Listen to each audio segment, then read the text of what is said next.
is bookwormers. Welcome to Excellent Books. Today we're in the gorgeous library. We're going to go to the Ancient Monuments section and Cultural Heritage section, which is down the hill and in a little pine. It used to be a little, but it's grown quite a lot now. Pine plantation.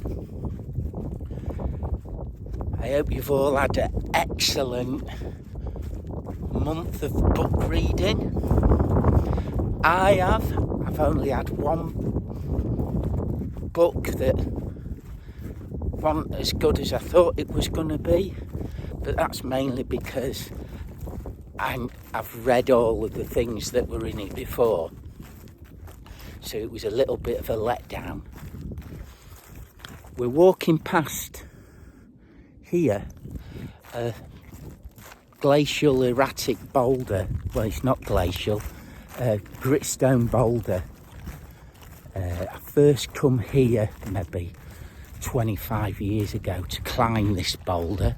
I did end up climbing it, but it took me quite a few attempts over numerous years, because although we're only about 30 miles from where I live in Sheffield, we'll go up to it. It's in this lovely copse of rhododendrons, and there's a little beech tree.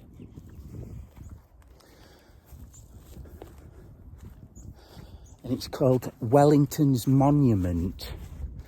And it's just a boulder, look. Stood on its own. And you can climb up them steps, 1758 there, look. You can climb up them steps, stand on the top and get your picture. There's a problem up this wall here. One up the arete. The edge of the boulders, or the edge of a crag, is called an arete. And that's what that is. There's other boulder problems on it, on that face, on the other face, and on this face. But it's in a lovely position, look, surrounded by its own rhododendron bushes, which are the, they're like a burgundy, rich burgundy colour. Lovely, especially when the beech tree's out. But we're going past that. That is another heritage monument, it is called. We are going into them woods there. Not far, darlings, not far. First came here, as I say, over 25 years ago, when I was climbing, and I slept here. It's called Doll Tor, D-O-L-L, and then Tor. There is owls in these little woods. This, where we're going here, Doll Tor, is supposedly, I'll get to books in a minute, we'll get there, lovies, we'll get there, is outshone by its big sister, called Nine Ladies, and it's a stone circle where the stones have all fallen down and laid down. It is a bit of a letdown, in my opinion. Supposedly Doll Tor is outshone by the Nine Ladies. I think that is total balls myself, because this is a little stone circle, 9 stones again, standing, not massive stones, but it used to be on a escarpment on the hillside, but now they've planted these pine trees. I think they're about 20 years old, something like that. Not much more. It's just down here, love. It's just down here. Bear with me. Just in that corner there, look. When this was excavated, it I wonder if it's best to walk around. But no, there's a gate there. I thought there was a gate there. When this was excavated by the archaeologists, this little Dolto, there was human remains in an urn, and they was carbon dated. I think it was a tooth to be Bronze Age. So they're thinking this little stone circle is Bronze Age. That's pretty fucking old. And I had the pleasure of sleeping outside the circle once. I just brought my little tarp and a bivvy bag and kicked, when the pine trees were small, in said,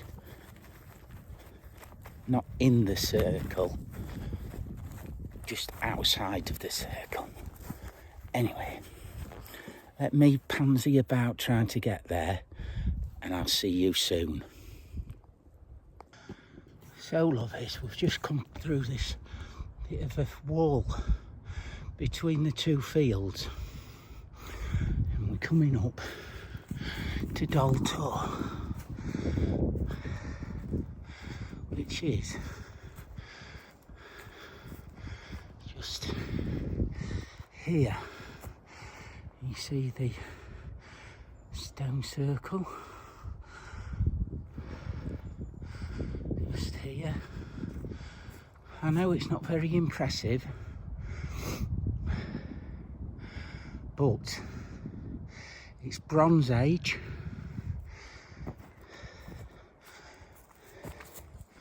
There you go. And here, look. I slept under the wall over there. There was a pot.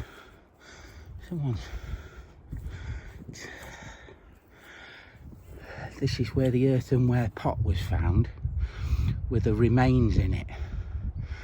Next to that, there was another smaller urn, which had human remains in. They think that's a child, but they couldn't date them. There's been laces undone. I'll take a picture of this.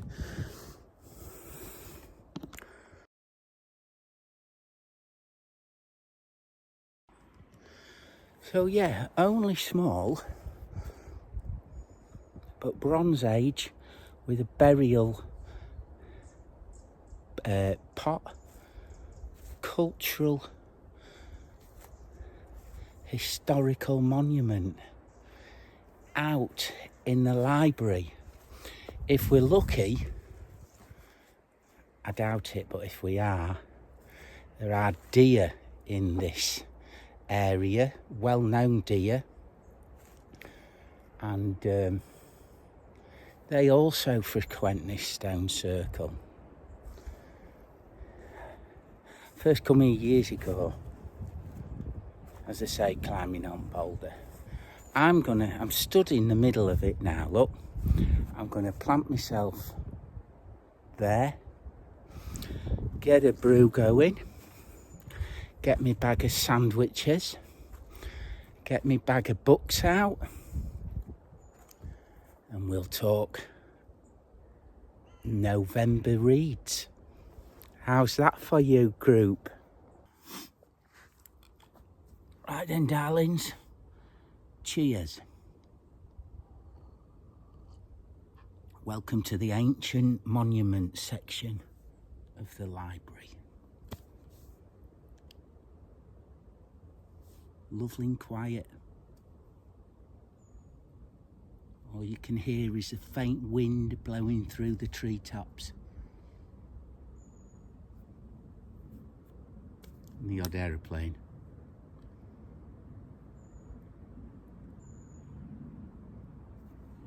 So cheers. What have I read this month? November, sorry. Been a fabulous month. I started off with The Broken Sword by Paul Anderson.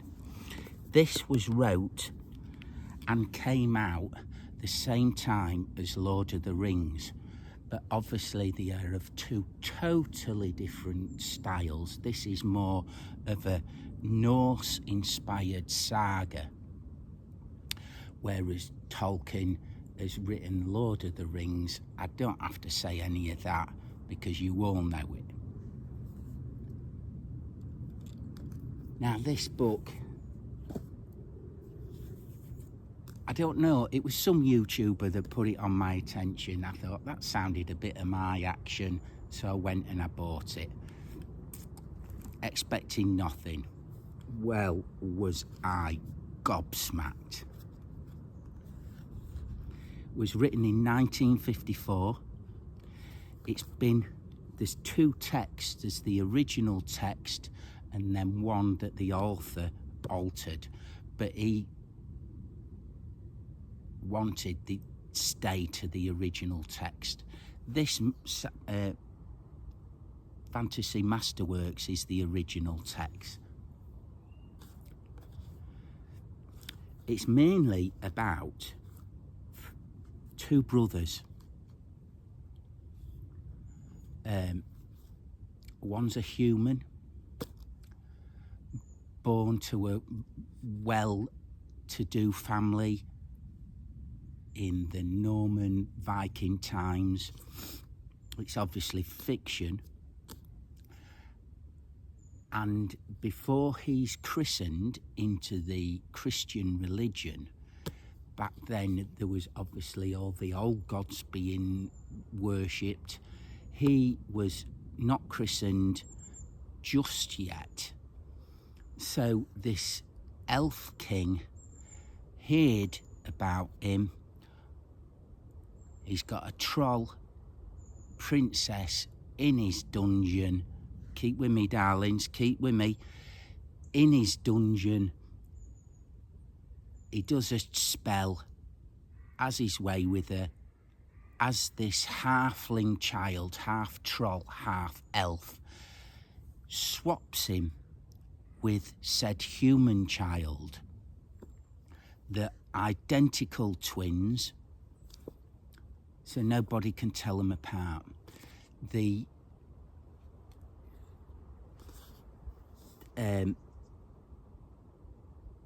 Skaflock is raised by the elves, and Valgard is the changeling, half elf, half troll. He's brought up by the family as their child, and he grows up. The story goes, there's going to be spoilers in this bit because I can't really explain it otherwise. The story starts off with Skaflock, who's brought up by the elves in a really idyllic life, taught how to fight, taught to talk to the animals, the other creatures of the woodland, the other elves. He can sing, everything's beautiful, it's fantastic. The other kid, he's there's a robin sat on the wall just over there. He is brought up as a human in a human family, but he's a right piece of work, as you can imagine. He's half troll. He's a massive mauler of a kid. He's brutal. Nobody likes him. And anyway, it goes on to a little bit how these kids are brought up. Now, this family that they were born into were Viking warriors who came, they took the land in doing so, the father murdered this whole family and stole their land. He didn't murder all of them. No. Left the wife alive. She turned into a wicked witch and swore vengeance on the family, as you would do. But she become a witch. And it's basically her story of revenge, killing the whole of the family.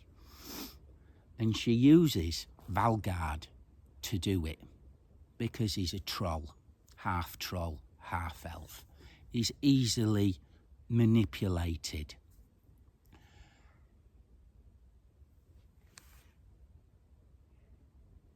It's quite a big dog walking area, this, so we might get interrupted because it's so close to the Nine Ladies. This little stone circle is less well known but very popular. So yeah, the inevitable happens. The trolls and the elves start a war. Skafloc is embroiled in it. He falls in love with a human girl, which is his sister, and ensues in a incestuous relationship, but neither of them know the brother and sister.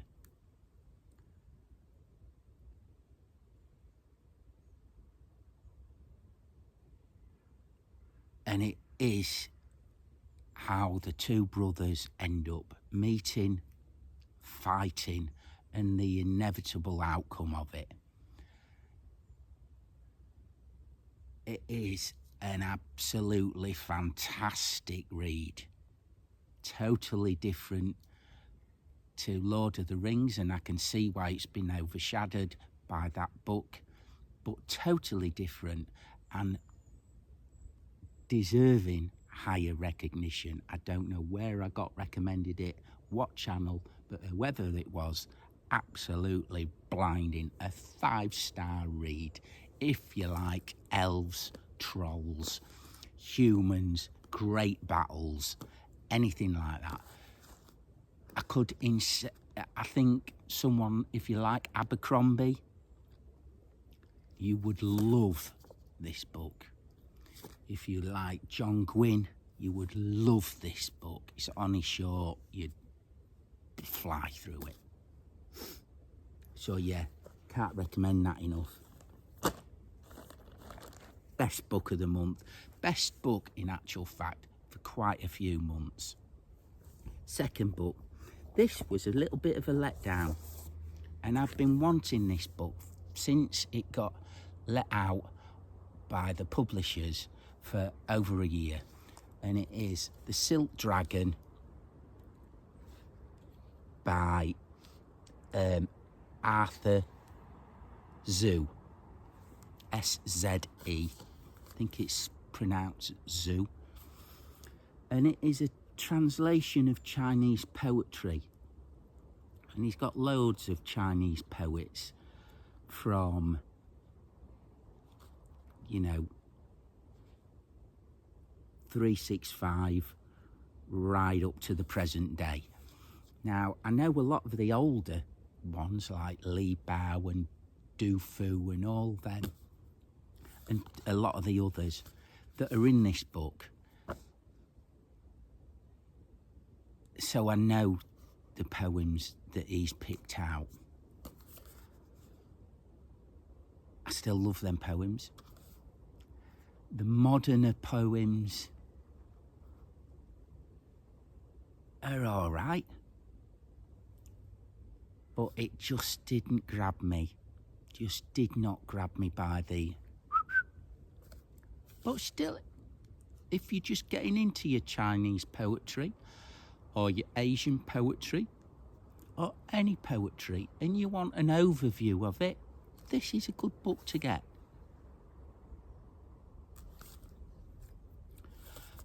Not quite for me. I'm going to skip over this, else it's going to be a huge long video. But all right.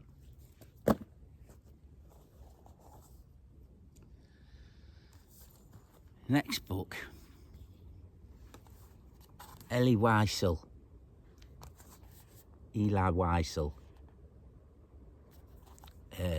Night. It's 3 books in this series: Night, Day, and Morning or Afternoon, something like that. This is the later translation by Penguin, one of them blue spine ones. And it's about a young Jewish boy, Eliza, said Eliza Wiesel, and his internment into numerous concentration camps during the war. And it is quite a harrowing read. And it is a story which has to be told. I think it won the Nobel Prize for him. How he depicts his time in the camps is just astonishing, you know. It's a recent purchase for me.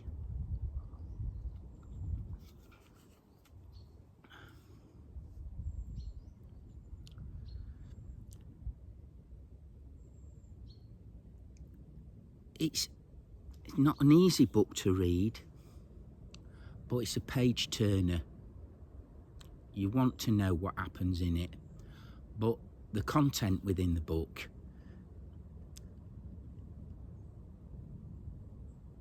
obviously it's about the concentration camps and everything went off, so it's quite a hardcore, harrowing read. You know, he was liberated and he lived, thankfully. Thousands and hundreds and thousands didn't, but he managed to survive it. He went on to become quite a famous author. Yeah, and there's a lot of like, how can people of your own race and beliefs do the things they was doing to other humans of their own race, of their own religious beliefs. And it's on one of the stones now, that little robin. It was quite a harrowing read, very similar to the start of Viktor E. Frankl's Man's Search for Meaning, where that book goes into what men will and women will do to survive, whether you are one of the inmates or whether you're just a normal everyday bloke who's put into an extreme position, and you know if you don't do it you'll get killed. And that could be some of the guards. Not condoning their actions, obviously it's abhorrent, but it's very similar. Very hard book to get to read, but a very easy book to read in the same circumstance. Another exceptional read and quite a new acquisition. This next book, let me have a brew here.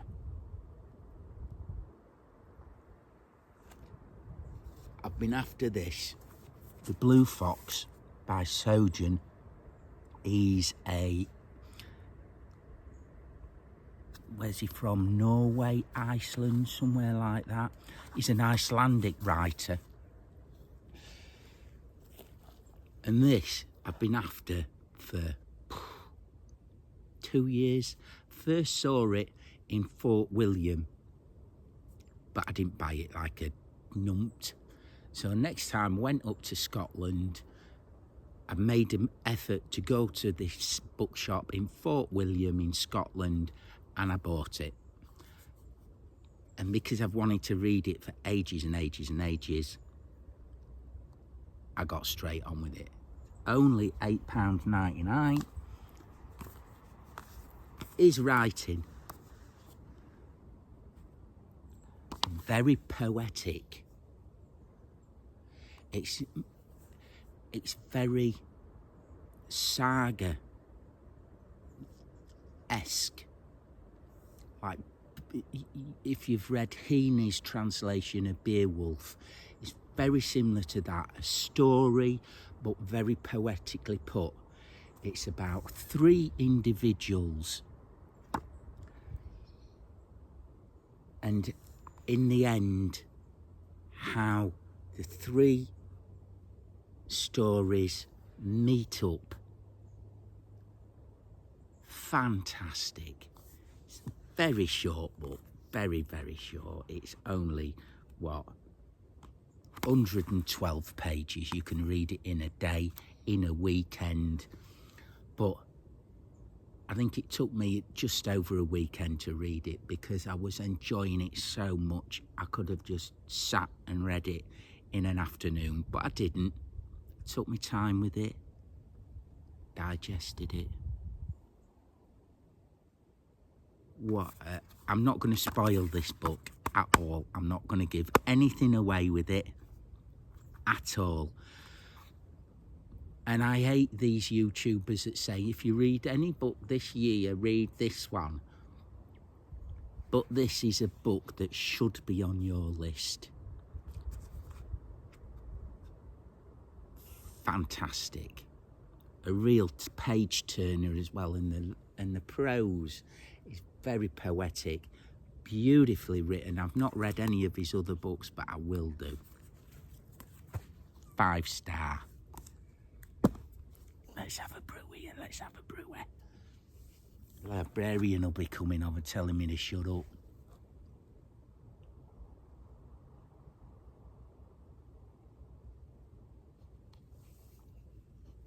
This is like a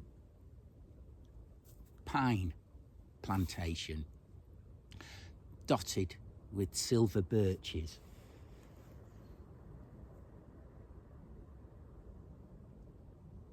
And a few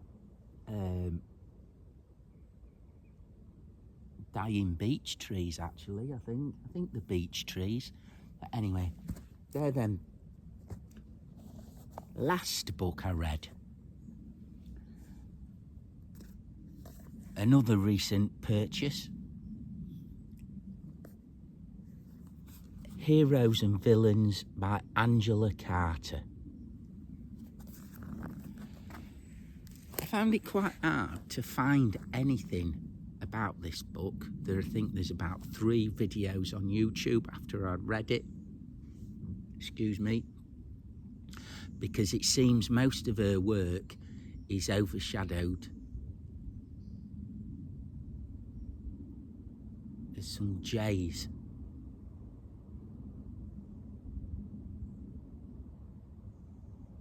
He's flown into a pine tree over there. Jays are like a brown magpie.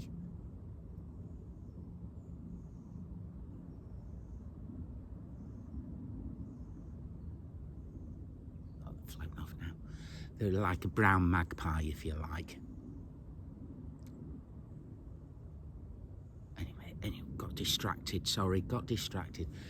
Her work, a feminist writer from Sheffield. She's dead now, but she's from Sheffield, very feminist in her writing. She is very well known for The Bloody Chamber and Other Stories. It's on the English curriculum. Brilliant book. This one is overlooked in my opinion. It's about 2 characters. It's a apocalyptic book. So after the apocalypse, humans have split into 3 tribes. The professors, which are the more educated, they've got an army to protect them. They live in a fort, if you like. And the girl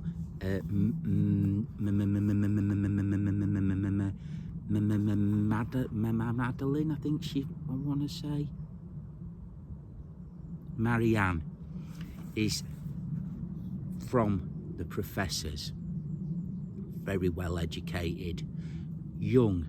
She comes across in her very early teens, very self-confident.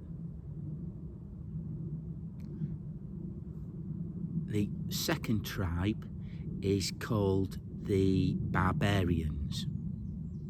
So the heroes and the villains. It becomes blurred which is actually which within the story. Starts off that the professors are obviously the heroes and the villains are obviously the barbarians. But does it swap? You be the judge. The third tribe are the other people, and they must have been, they're described as mutants. They live in the heavily radiated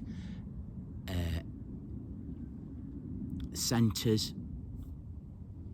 They're all mutants, humanoid mutants, and don't crop into it that much, but they do in the end.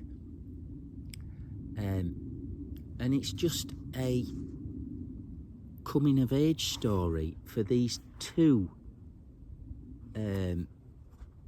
children, if you like, Marianne and what's the bloke's called?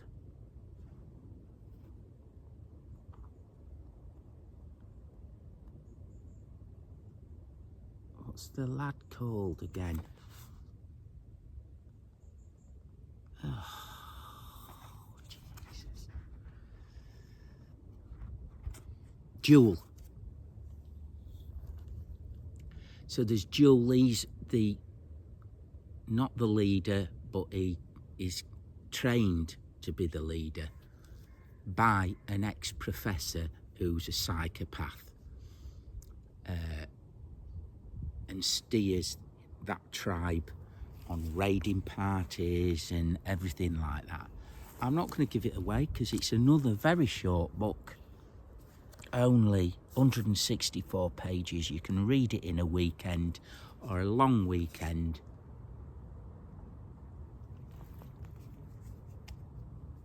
And it's their travels together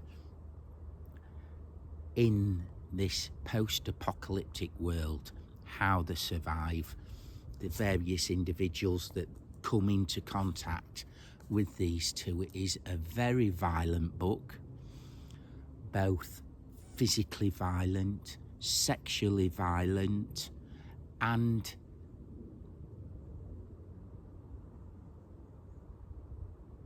like mental violence, where the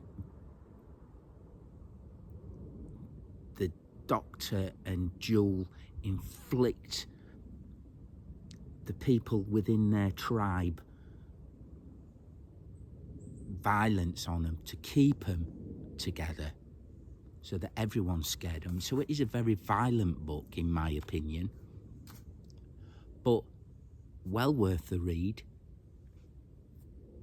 A very good story. It ends abruptly though, ends very abruptly.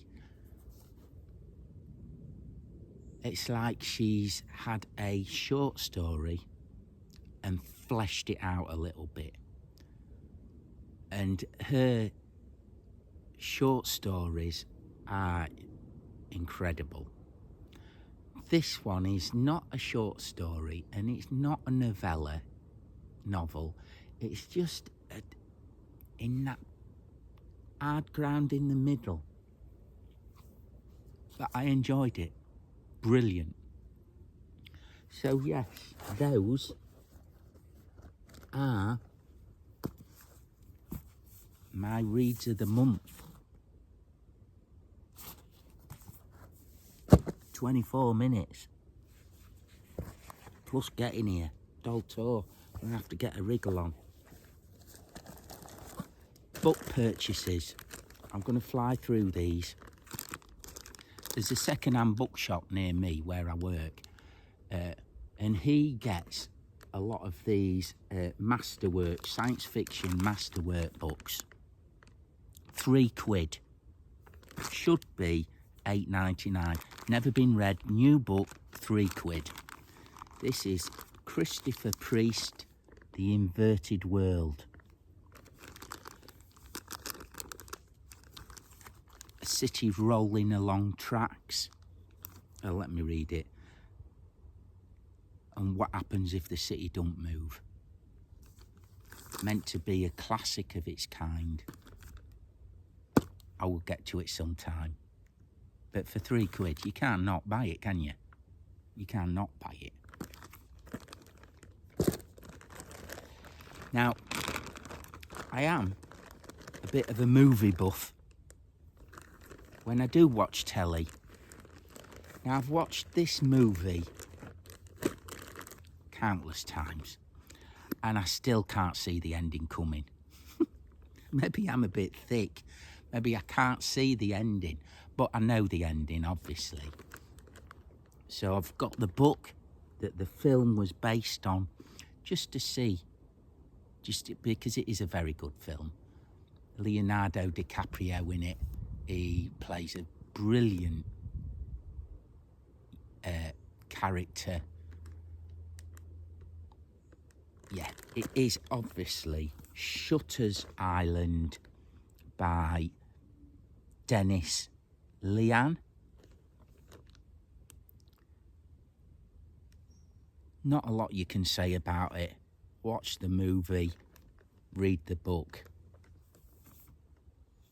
It's very Alcatraz-y, and I keep looking out at that robin, and I want to see if the book gives you some more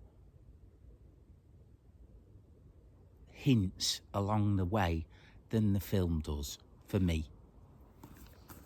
That's why I've got that. Now, there's a bloke on YouTube. He's got about 700 followers. He's American. The Poor Person's Book Club, I think it's called. He does weekly vlogs, monthly vlogs. He's a voracious reader. And this Nexton is one of his 5-star reads. He does seem to like the books that I like. So this is one of his recent reads. So I thought I'd give it a go.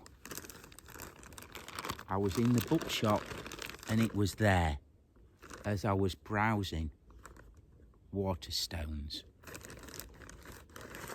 So I thought, I'm having that. The Empusium, a health resort horror story by Olga Tokarczuk, winner of Nobel Prize in Literature. I probably butchered, well, I have butchered it. And it's about, from what he says, it's only another short book, just over 300 pages, big print.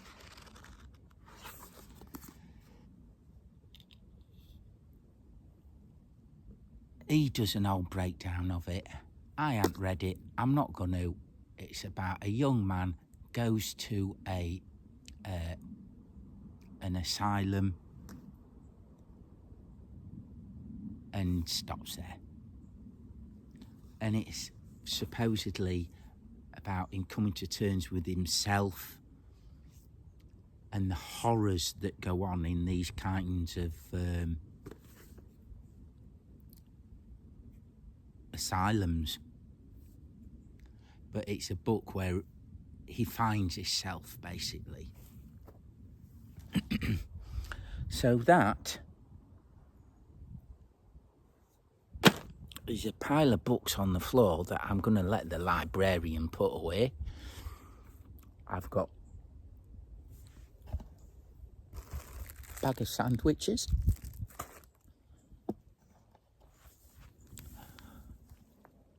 We're in a beautiful English pine plantation.